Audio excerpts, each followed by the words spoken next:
ke-94 dengan tema Pantang Lelah untuk Indonesia Berkualitas.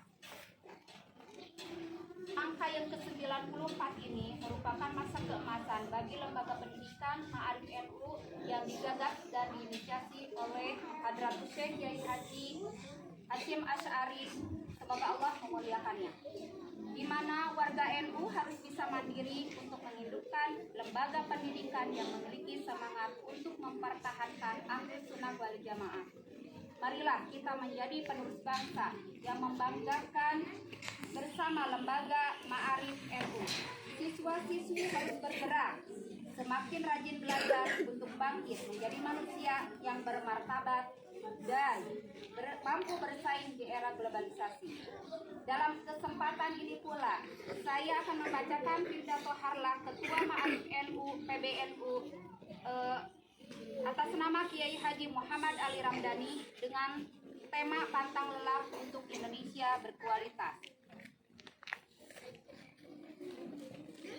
Bapak Ibu sekalian serta anak-anakku yang kami banggakan, mewakili pidato ini saya mengajak seluruh hadirin untuk senantiasa memanjatkan rasa syukur kepada Allah Subhanahu wa taala atas segala nikmat dan karunia yang diberikan kepada kita semua, sehingga pada hari ini dapat bersama-sama memperingati hari lahir Lembaga Pendidikan Ma'arif NU yang ke-94 di tahun 2023.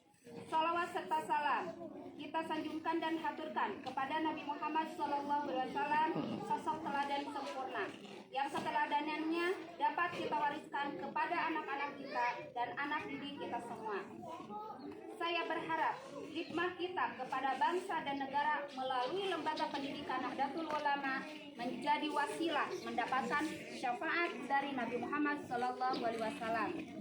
Selanjutnya, untuk mengenang seluruh warisan para muassis NU pada perjuangan dan para pahlawan, tokoh NU dan leluhur kita, khususnya Hadratus Syekh Hasyim Asy'ari, Kiai Haji Wahab Hasbullah, Kiai Haji Bisri Sandiri, pendiri Lembaga Pendidikan Ma'arif NU Kiai Haji Wahid Hasyim, dan pembaharu Kiai Haji Abdurrahman Wahid dan lainnya atas jasa-jasanya. Marilah kita mengheningkan kita seraya membaca Al-Fatihah. Lumu Fatihah Al-Fatihah. Alhamdulillah.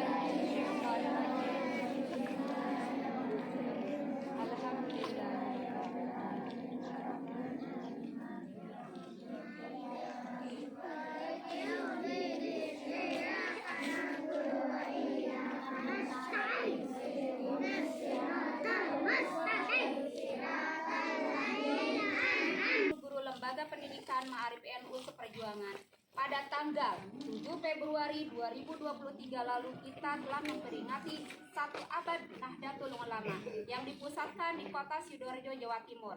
Momentum resepsi 1 abad ini dihadiri ratusan ribu jamaah NU dan tokoh nasional, menandai dibukanya abad kedua Nahdlatul Ulama. Ketua Umum PBNU Kiai Haji Yahya Khalil Stakuf dalam pidato puncak resepsi 1 abad NU menyampaikan, "Wahai bangsa Indonesia, selamat datang NU abad kedua. Wahai dunia, selamat datang NU abad kedua." Pidato disiarkan di seluruh penjuru Stadion Delta Sidoarjo ini menggelora di bumi Nusantara dan menggelar di antero dunia. NU sebagai organisasi Islam terbesar di dunia, diakui seluruh elemen sudah berkontribusi bagi tatanan sosial masyarakat Indonesia dan berperan penting dalam membangun peradaban dunia yang lebih baik dan lebih mulia. Pengakuan ini menjadi kebanggaan sendiri bagi kita sebagai warga NU, khususnya guru dan siswa-siswa di lingkungan LP Ma'arif NU. Karena itu, para pendiri tata krama, unggah-ungguh etika yang baik dan adab yang baik. Harapan itu sebagian besar diserahkan kepada lembaga pendidikan NU yang menaungi 21.000 lembaga pendidikan baik tingkat dasar dan menengah. Lembaga Ma'arif NU didirikan untuk mewadahi dan memenuhi kebutuhan warga NU dalam pendidikan. Tugas utamanya adalah mengembangkan sumber daya manusia, warga NU dan masyarakat Indonesia. Para pendiri dan tokoh-tokoh NU telah diwasiatkan bahwa pendidikan adalah adalah pilar utama yang harus ditegakkan secara adil dan merata untuk mewujudkan masyarakat yang mandiri. Saya sebagai Ketua Lembaga Pendidikan Ma'arif NU bahagia karena seluruh satuan pendidikan di bawah naungan NU berjalan dinamis mendidik putra-putri bangsa yang memperoleh pendidikan layak, berkontribusi bagi pengembangan sumber daya alam Indonesia. Saya berharap seluruh pengurus wilayah dan pengurus cabang untuk memelihara kondisi ini dengan melakukan pemantauan dan pembinaan dengan baik terhadap kepala madrasah atau sekolah dan guru. Dengan demikian, putra-putri bangsa senantiasa memperoleh pendidikan terbaik di Lembaga Pendidikan Ma'arif NU. Kata Ibu Pengurus dan Guru Lembaga Ma'arif NU, hal itu penting saya sampaikan kepada pengurus seluruh wilayah dan pengurus cabang di seluruh Indonesia. Karena perkembangan NU belakangan ini mengalami pergeseran yang luar biasa akibat pembangunan industrialisasi dan perkembangan teknologi informasi.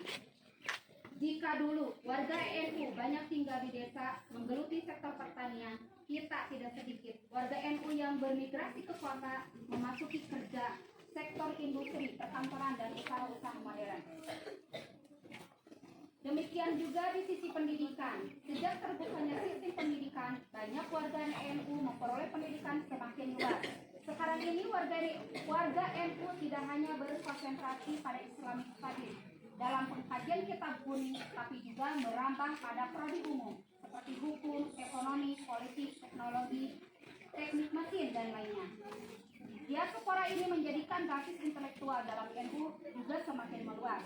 Sejalan dengan cepatnya mobilitas sosial yang terjadi selama ini dalam sebuah percakapan antara Gus Dur dan Nurholis Majid pada tahun 1970-an muncul penilaian bahwa NU akan kewalahan dan membanjirnya doktor-doktor dari Nahdlatul Ulama selama 30 tahun ke depan. Terbukti pasca dekade 90-an dan awal-awal reformasi, lahir dan bermunculan doktor-doktor multidisiplin lulusan dalam dan lulusan luar negeri dari Nahdlatul Ulama. Mereka ini berprofesi sebagai dosen, birokrat, TNI, Polri, industri, dan lainnya, termasuk mereka yang bergerak di lembaga swadaya masyarakat dan penelitian dan pembangunan sosial. Dalam waktu bersamaan tumbuh pula pengusaha-pengusaha entrepreneur muda NU yang turut andil pada citra NU sebagai organisasi modern. Pengusaha muda NU ini berafiliasi BUMN dan swasta potensial menjadi gerbong perubahan dalam bidang ekonomi dan sosial.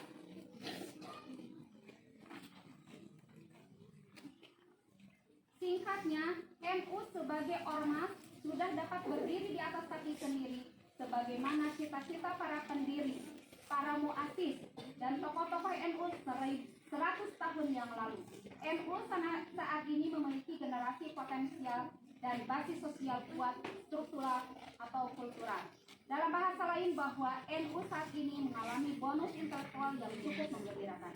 Bapak dan Ibu sekalian yang kami muliakan, meski begitu ada tantangan di depan kita terkait bagaimana merawat bonus intelektual ini. Saya menerawang, jangan sampai bonus yang begitu luar biasa sekarang suatu saat mengalami kemandegan dan kevakuman. Alih-alih menjadi kekuatan Nahdlatul Ulama baru, jika kondisi ini tidak dipelihara, yang terjadi justru NU menjadi masalah yang sulit terselesaikan di kemudian hari. Apabila bonus intelektual semacam ini berpotensi menjadi sirkus sentripetal dan sentrifugal di tubuh NU. Kita tidak ingin menjadi kevakuman kader-kader intelektual. Sebaliknya, justru berusaha untuk terus meningkatkan generasi-generasi terbaik sesuai masa dan jabatannya. Generasi-generasi terbaik hanya bisa lahir dari lembaga pendidikan terbaik. Dalam konteks ini, saya memiliki harapan besar kepada seluruh pengurus baik tingkat pusat, wilayah, dan cabang untuk bersama-sama memelihara momentum, baik dengan menyusun langkah dan upaya strategis dan sistematis sebagai turunan dari keputusan-keputusan Ketua Umum PBNU Gus Yahya Khalil untuk sebagaimana meningkatkan kualitas pendidikan Nahdlatul Ulama termasuk guru-guru dan siswa-siswa NU. Ketua Umum PBNU sudah memberikan arahan Tinggal bagaimana kita menjalankannya, berkorban tenaga dan pikiran untuk jamaah, bangsa, dan negara. Selamat Harlah Lembaga Pendidikan Nahdlatul Ulama ke-94. Semoga madrasah dan sekolah lembaga pendidikan Ma'arif NU terus berkembang dan memberikan pengabdian kepada umat untuk memajukan bangsa dan negara. Demikian jadi perhatian bersama seluruh pengurus lembaga Ma'arif NU tingkat pusat wilayah Sabang. Semoga bermanfaat. Terima kasih. Allahu muwafiq ila aqwamit thoriq. Wassalamualaikum warahmatullahi wabarakatuh. 19 September 2023, Ketua Lembaga Pendidikan Ma'arif NU PBNU Muhammad Ali Ramdhani.